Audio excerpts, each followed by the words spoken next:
오늘은 마곡지구 건물답사 10번째 시간입니다. 오늘은 마곡에서 가장 핫한 발산역 상권의 상가들을 리뷰해 보았습니다.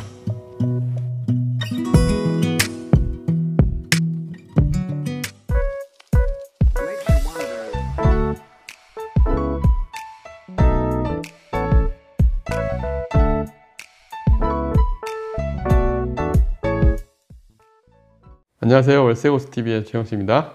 네, 오늘은 마곡지구 건물답사 10번째 시간인데요. 네네. 오늘은 어디를 소개해 주실 건가요? 예, 저희 오늘 이제 마곡지구 건물답사를 좀 한동안 안 했다가, 저희가 최근에 이제 질의를 좀 받는 것 중에 마곡에 계신 분들이 저한테 최근에 문의가 좀 늘었어요.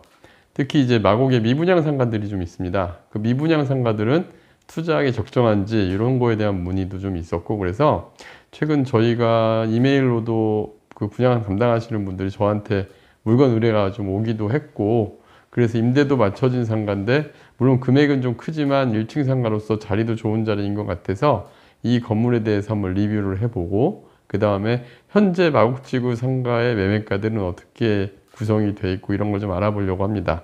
먼저 입지를 좀 설명을 드리면요, 요 지역은 발산역 상권입니다. 마곡에서 가장 현재 장사가 잘 되고 있고, 또 코로나 이후에 가장 급격하게 살아난 곳이 역시 발산역이에요. 발산역이 제 1번 상권인데, 발산역 1번 출구에서부터 9번 출구 앞쪽으로는 이미 상권들이 상당히 자리 잡혀 있는데, 그 중에 오늘 이제 소개할 곳은 특히 그 기업체들 사이에 아직까지 땅 매각이 다 완료가 안 됐고 아직도 지금 개발이 계속 될 수 있는 땅이 지원용지라고 있습니다. 보면 위치는 LG 사이언스파크 바로 옆에 위치해 있고, 또 이쪽이 다 영구용지들이에요.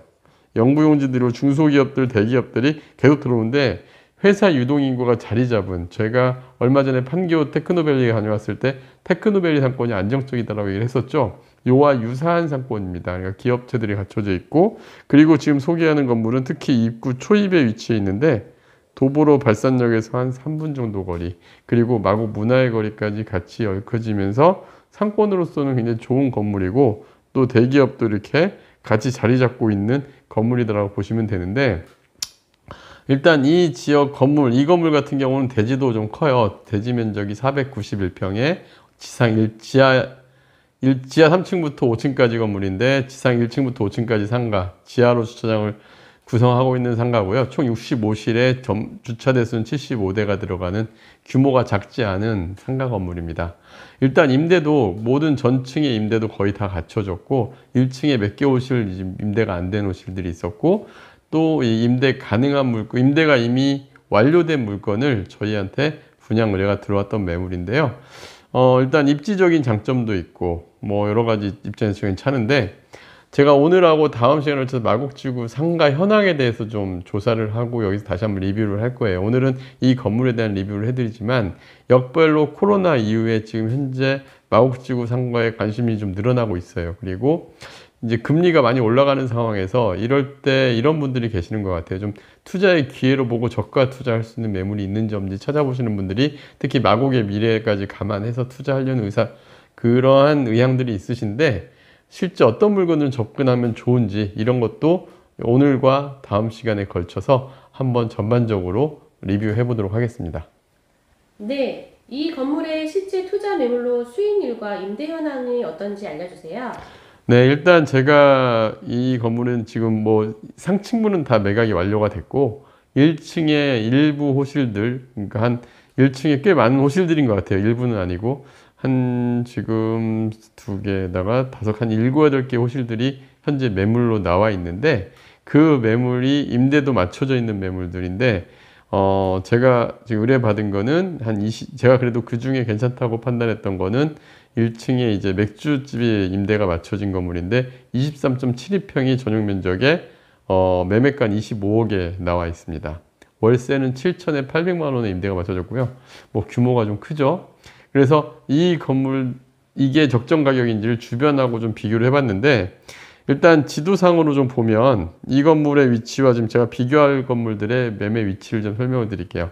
첫 번째, 제가 이제 이 발산역 상가 중에 요와 좀 유사한 건물의 상가로서 어떤 게 있을까 비교를 해봤는데, 먼저 발산역 9번 출구 바로 앞에 있는 주차타워에 있는 건물이 현재 시장에 나와 있는 매물 전용 16.61평에 매매가 15억짜리가 있었어요. 지금 얘는 월세가 5천에 380만 원에 임대가 맞춰져 있는 건물이고 이랬을 때 수익률 3.14% 정도 수익률이 나옵니다. 그리고 이 건물하고 바로 이제 마주하고 있는 오피스텔, 저희가 전에 한번 소개해드렸던 아이파크 바로 옆에 있는 플레이처라는 오피스텔 건물인데 이 건물의 1층 상가가 전용 15평이 14억 5천만 원, 월세는 5천에 370만 원인데 수익률 3.17%, 전용 평당가는 9,600만 원대, 그리고 발산역 바로 앞에 있는 상가는 9천만 원 초반대인데 사실 이 정도 가격대면 최근에 저희가 판교도 다녀왔지만 어느 신도시를 가나 어느 지역을 가나 평당가 치면 상당히 괜찮은 매력 있는 가격대들이에요. 근데 오늘 소개하는 리더스 에비뉴 건물은 신규 분양 물건이라서 그런지 모르겠는데 아무래도 토지 낙찰가가 좀 높았어요. 그래서 평당가가 지금 전용 평당 1억 500만 원인데 수익률은 좀 좋지만 요 물건들 지금 소개한 현재 시장에 나와 있는 매물들과 비교를 해보면 조금 평당가가 높은 건 사실입니다. 그래서 요걸 비교하셔서 우리가 내 성향 그리고 현재 들어와 있는 입점 업체가 안정적인 업체인지 다 비교는 해봐야겠지만 그냥 제 생각에 이렇게 비교 포인트를 잡아가지고 투자 물건을 잡아도 좋을 것 같습니다. 이게 지금 수익률은 어떻게 되느냐, 이제 여기서 제가 좀 설명을 드릴게.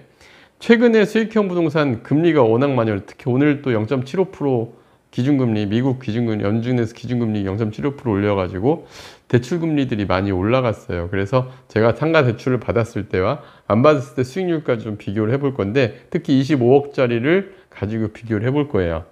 일단 월세는 7천에 800만 원이면 대출을 안 받고 취득세까지 감안하면 25억 4,500만 원의 총 투자 금액이 필요합니다. 그럼 연 수입이 9,600만 원이니까 9,600만 원을 취득세까지 감안해서 25억 4,500만 원을 투자한다 했을 때 3.77%의 수익률이 나와요. 대출 없이 가져가면. 그러면 사실 이 정도 수익률이면 1층 상가치고 서울 중심권의 뭐 웬만한 지역의 수익률보다는 더 괜찮은 편이에요. 그리고 이 자리 같은 경우는 이 LG 사이언스 파크부터 기업체들이 딱 가는 동선에 되게 위치해 있다 보니까 실제 제가 사진으로도 넣었지만 저녁에 가면 이 맥주집이 굉장히 장사 잘 돼요. 매출도 굉장히 잘 나오기 때문에 임대 안정성은 괜찮습니다. 그런데 만약에 이제 이걸 예전에는 대출을 많이 받으면 뭐 물론 소득세 절감 효과도 있고 그 다음에 레버리지 효과가 있었기 때문에 이게 수익률이 많이 높게 나왔는데 최근 이제 대출 금리가 5%가 넘기 시작을 했어요. 상가 대출 금리가. 그럼 이제 5% 금리를 적용했을 때 수익률이 어떻게 나오는지 한번 볼게요. 25억일 때 7천만 원을 빼고 대출은 13억을 받는다고 가정했습니다. 실제 대출 한도는 13억보다 더 나옵니다. 13억을 받는다고 쳤을 때 취득세 1억 1,500까지 감안하면 12억 4,500만 원을 투자하게 됩니다.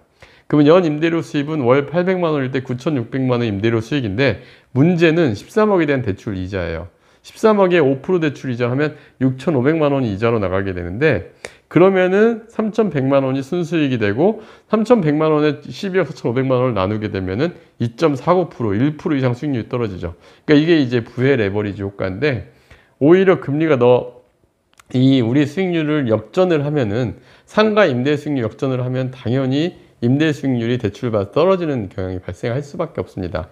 이럴 때는 어떻게 투자를 해야 되냐면 만약에 내가 대출을 받고 투자를 할 거라면 최소한 금리 이상의 수익률이 확보된 물건을 투자를 해야 부의 레버리지 효과가 발생하지 않을 거예요. 그리고 이럴 때는 좀 더 보수적으로 봐서 대출을 안 받고 투자할 수 있는 매물을 찾아보는 것도 내 금액에 맞는 걸 찾아보는 것도 하나의 전략일 수 있습니다. 그래서 제가 이제 이 분양 물건들, 마곡의 분양 물건들을 지금 기준으로 이 물건을 좀 봤지만 대개 지금 1층 상가들이 미분양 물건들이 좀 많이 있거든요. 이 1층 상가들의 현재 투자 기준 수익률을 보면은 매매가와 현재 임대 수익률 간에 좀 괴리가 좀 있는데 대략 한 3% 정도 내외면은 그래도 향후에 그 지역이 좀 더 상권이 살아날 위치에 있는 매물이라 한다면은 투자 매물로 마곡에서는 적절하게 잡아보셔도 될 것 같습니다.